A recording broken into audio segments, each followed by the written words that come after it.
તો જય હિન્દ વિદ્યાર્થી મિત્રો, સ્વાગત છે તમારું અમારી આ યુટ્યુબ ચેનલ ઉપર.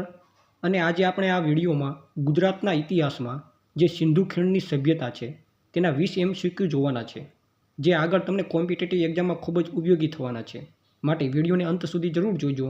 અને જો તમે ચેનલ ઉપર નવા આવતા હોય તો ચેનલને પણ સબસ્ક્રાઈબ કરવાનું ભૂલશો નહીં, જેથી આ ચેનલ પર તમને આવા જ વિડીયો મળતા રહેવાના છે. તો ચાલો શરૂ કરીએ વિડીયોને. પહેલો પ્રશ્ન, ગુજરાતમાં સિંધુ ખીણની સભ્યતાનું સૌપ્રથમ શોધાયેલું સ્થળ કયું છે? તો વિદ્યાર્થી મિત્રો, જે ગુજરાતમાં સિંધુ ખીણનું સભ્યતાનું સૌપ્રથમ શોધાયેલું સ્થળ રંગપુર છે. ઓપ્શન બી જવાબ સાચો આવશે. આગળ બીજો પ્રશ્ન, હવે જ્યાં રંગપુર છે તે કયા જિલ્લામાં આવેલું છે? તો વિદ્યાર્થી મિત્રો, જ્યાં રંગપુર છે તે સુરેન્દ્રનગર જિલ્લામાં આવેલું છે. ઓપ્શન એ જવાબ સાચો આવશે. પરંતુ આ વાત ખાસ યાદ રાખજો કે રંગપુર પહેલાં અમદાવાદમાં ગણાતું હતું. તો ક્યારેક ઓપ્શનમાં સુરેન્દ્રનગર જિલ્લો ન આપેલો હોય અને અમદાવાદ જિલ્લો આપેલો હોય તો અમદાવાદ જિલ્લો તમારો સાચો જવાબ આવશે. પણ જો સુરેન્દ્રનગર જિલ્લો આપેલો હોય તો તમારે સુરેન્દ્રનગર ટીક કરવાનું રહેશે.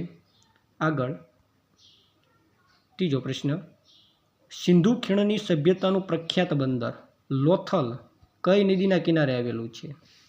તો ઓપ્શન સી ભોગાવો નદીના કિનારે. આગળ કયા હડપ્પીય સ્થળને મૃત્યુ પામેલાનો ટેકરો તરીકે ઓળખવામાં આવે છે? તો વિદ્યાર્થી મિત્રો, અહીંયા ઓપ્શનમાં એ અને બી બંને જવાબ સાચા આવે છે. એટલે કે લોથલ અને મોહેન્જો-દડો આ બંનેને મૃત્યુ પામેલાનો ટેકરો તરીકે ઓળખવામાં આવે છે.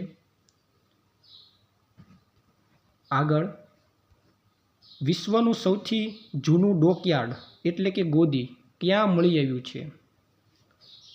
તો લોથલમાં મળી આવ્યું છે. ઓપ્શન સી જવાબ સાચો આવશે. ત્યારબાદ આગળનો પ્રશ્ન, ધોળાવીરા ગુજરાતના કયા વિસ્તારમાં આવેલું છે? તો વિદ્યાર્થી મિત્રો, ધોળાવીરા ખદીર બેટમાં આવેલું છે, જેમાં કચ્છ જિલ્લો લાગે છે. ત્યારબાદ આગળનો પ્રશ્ન, કયું સિંધુ સભ્યતાનું નગર 3 ભાગમાં વહેંચાયેલું હતું? તો ધોળાવીરા. ઓપ્શન બી જવાબ સાચો આવશે. આગળ કચ્છના કયા સ્થળેથી ઘોડાના અસ્થિઓ એટલે કે હાડકાં મળી આવ્યા છે? તો સુરકોટડા. ઓપ્શન સી જવાબ સાચો આવશે. ખાસ આ તમામ પ્રશ્નો ખૂબ જ મોસ્ટ આઈએમપી છે, જે વારંવાર પરીક્ષામાં પૂછાય છે, એટલે આ તમામ પ્રશ્નો તમારે યાદ રાખી લેવાના છે. આગળનો પ્રશ્ન શું છે? હડપ્પીય સંસ્કૃતિનું સાઇન બોર્ડ એટલે કે 10 અક્ષરોવાળું લખાણ ક્યાંથી મળ્યું છે?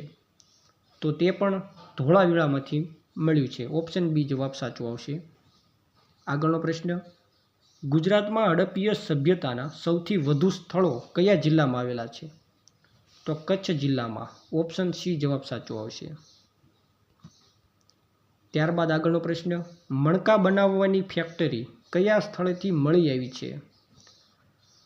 તો મણકા બનાવવાની ફેક્ટરી લોથલ અને ચાહનું દડો આ બંને સ્થળેથી મળી આવી છે. એટલે ઓપ્શન એ અને બી બંને સાચા છે. એટલે તમારો જવાબ ઓપ્શન સી આવશે. આગળનો પ્રશ્ન, ધોળાવીરાનું ઉત્ખનન કોના માર્ગદર્શન હેઠળ થયું હતું? તો RS બિસ્ટના માર્ગદર્શન હેઠળ. ઓપ્શન બી જવાબ સાચો આવશે. ખાસ યાદ રાખજો. ત્યારબાદ આગળનો પ્રશ્ન, લોથલની શોધ કોણે કરી હતી? તો SR રાવે. ઓપ્શન બી જવાબ સાચો આવશે. આગળનો પ્રશ્ન, કયા સ્થળેથી ચેસ રમત જેવું બોર્ડ મળી આવ્યું છે? તો લોથલમાંથી. ઓપ્શન બી જવાબ સાચો આવશે. આગળનો પ્રશ્ન, હડપ્પીય સંસ્કૃતિનું સ્થળ શિકારપુર કયા જિલ્લામાં આવેલું છે? તો કચ્છ જિલ્લામાં. ઓપ્શન એ જવાબ સાચો આવશે.